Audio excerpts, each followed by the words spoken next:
अच्छा जी, सवाल ये है कि रजिस्ट्री हो चुकी है और मैंने उसके बाद जो है फ़र्द बराए रिकॉर्ड भी ले ली है, तो क्या मेरा इंतकाल जो है वो दर्ज हो चुका है?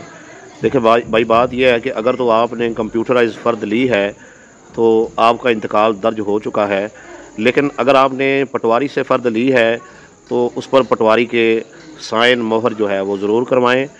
बाज़ दफ़ा ऐसे होता है कि जो लोग फ्रॉडिये हैं, ज़ायद बैक कर रहे होते हैं, वो आपकी रजिस्ट्री तो वो करवा देते हैं, लेकिन इंतकाल जो है वो दर्ज नहीं करवाते। और इंतकाल की कापी के तौर पर आपको पेज पर जो है खुद ही वही खेवड़ खतौनी जो रजिस्ट्री में लिखी होती है वो लिख कर जो है आपको सेम वैसी ही फ़र्द बना के दे देते हैं, जैसी फ़र्द जो है वो पटवारी से मिलती है। तो अगर तो उस फ़र्द पे पटवारी की मोहर नहीं है, साइन नहीं है, तो फिर आप जाकर ज़रूर चेक करें कि आपका इंतकाल जो है वो दर्ज हो गया है या नहीं हुआ है।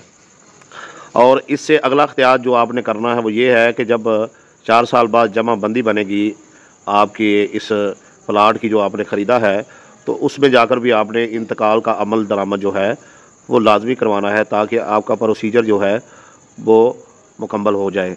बाज़ दफ़ा रजिस्टर में तो इंतकाल दर्ज हो जाता है, लेकिन जमाबंदी में जो है वो अमल दरामद नहीं होता, जिससे बाद में मसले पैदा होते हैं। तो लिहाजा अगर आपको फ़र्द बराए रिकॉर्ड मिल गई है और वो कंप्यूटराइज़ है, तो समझे आपका इंतकाल दर्ज हो चुका है। मैनुअल को कैसे चेक करना है पटवारी के पास, वो भी मैंने आपको बता दिया है।